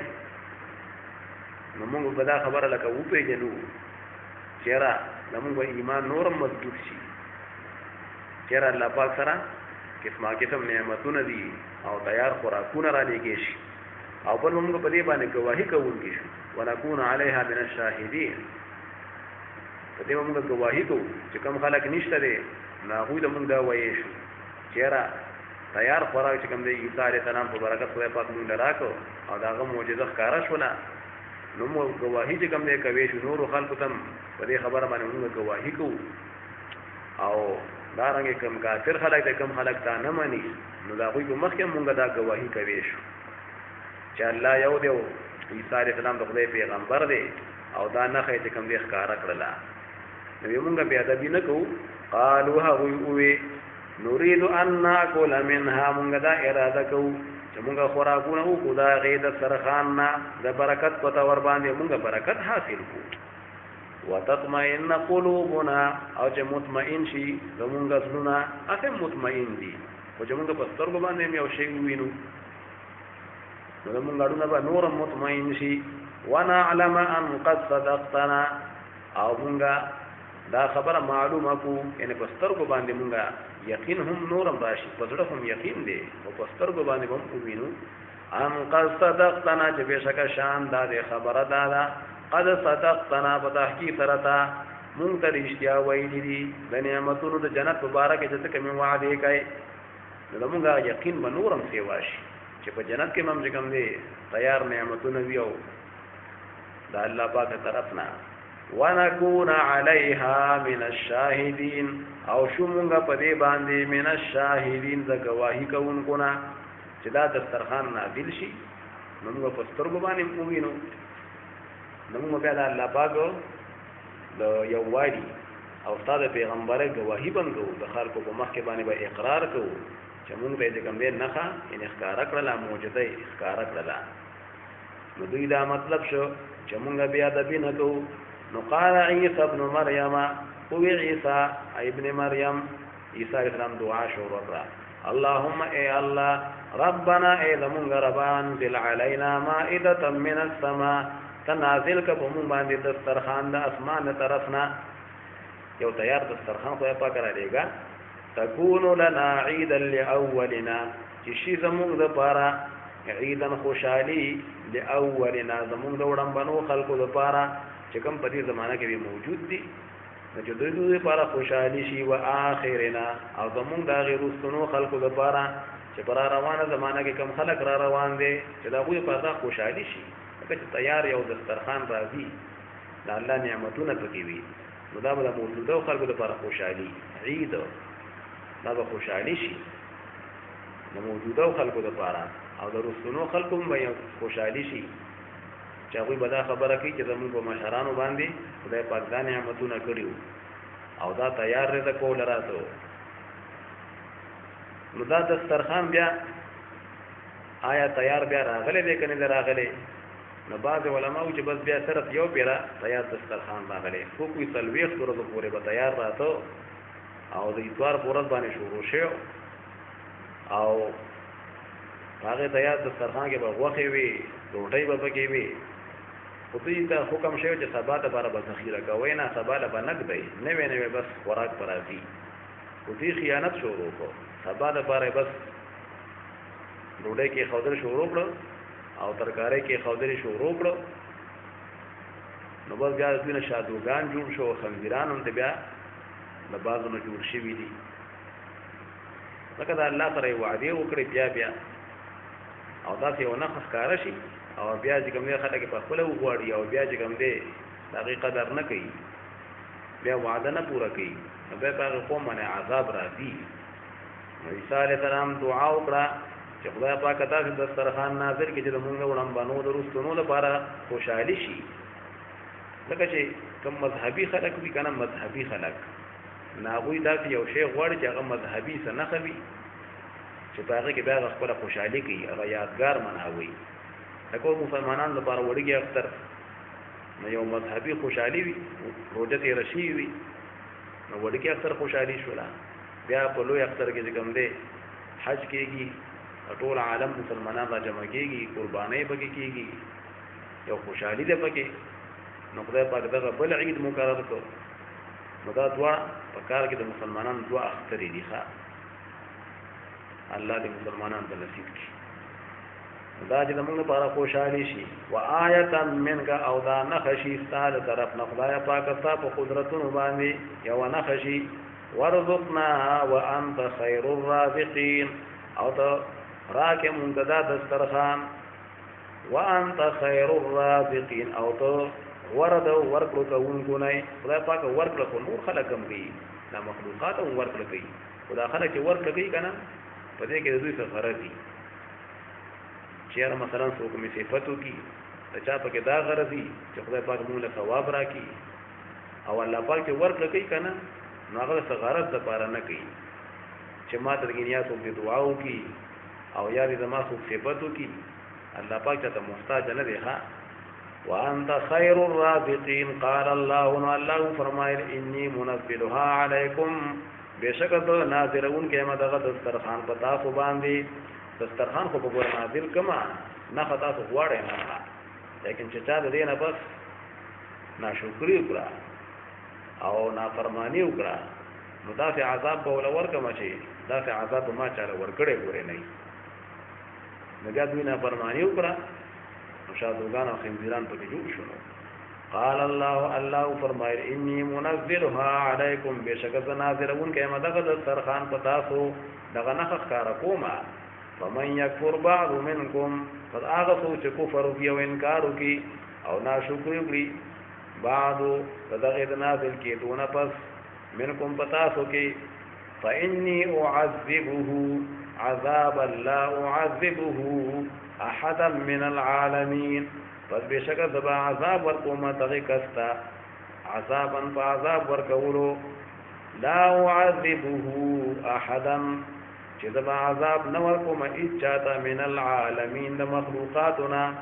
ان داسې عذاب بولا ورکم کنه چې داسې عذاب ما چاله ورکړې نه او بل چا داسې عذاب نه ورکوما نو بګادوی نافرمانی کړی دا او هغه شادوغان او خنزیران دغه جوړ شوي دي وَإِذْ قَالَ اللَّهُ يَا عِيسَى ابْنَ مَرْيَمَ دا اخیری رکوع دا شپاړسم رکوع د سورۃ مائده چې پیغمبران به گواهیم کوي پر خلکو بیا په آخرت کې ښا خو بیا هم دا ارمان کوي چې خدای پاکه دې خلکو ته بخنه وکړي لکه امتیان دي کنه الله فرمایي وَإِذْ قَالَ اللَّهُ يَا عِيسَى ابْنَ مَرْيَمَ او باغ وقت چې وای به الله پاک اے عیسی ابن مریم انت قلت للناس اتخذوني وامي آیات ویلو دی خلقتا چې اونې سیما او زما مور الہین خدایان من دون الله ذا الله علاوه ان تا دې خلقتا ویلو لکه په دنیا کې خدا خلق وی کنه عیسایان سو کوی دی الله دوی دی او سو کوی لا مریم بی خدای دی نو الله پاک باندې داغه څنګه به پاکي ښکارا کوي د خلکو په مخ کې په آخرت کې ها تا دې خلکو ته ویلو چې ما او زما د امور نه خدایان جوړ کړي نو قال عیسی علیہ السلام فرمایي سبحانك پاکی د تعالی را خدای پاکا تاسو شریک نشتا خدای پاک تر دینه پاکي او نستا تاسو ته وګرځتا تا د ورته معلوم دي خدای پاک تعالی را پاکی دا ما يكون لي ان اقول ما ليس لي بحق ما يكون لي مناسب ندی او ممکن ندی زماده پارا او مناسب ندی زماده پارا ان اقول چې دو وایما ما هغه خبر لیس لی بحق چې ما ته داغي حق نشتا ان زه په دا خبر خلکو ته کوم چې ما خدای وګرځوي او ما مور چې کوم دی داغه هغه نه خدای جوړ کړي ما د پردا خبره ممکن نه ده او د ما پر لایق نه ده زما حق دانش دا خبر او کما خدای هډیر لوی شی دی خدای خو طرف یو دی ان كنت قلته فقد علمت کچرتا ما دا خبر کړی وی خدای پاک کما کړی وی نو بس بیا ما عذرونه پیش کول د ضرورت نشته فقد علمت پس پتا کی سره خدای پاک ته معلومه وي کما کړی وی نو خدای پاک ستا په علم کې بوي فقد علمت پس پتا کی سره باغ علم لري دا بستا په علم کې وي تعلم ما فی نفسی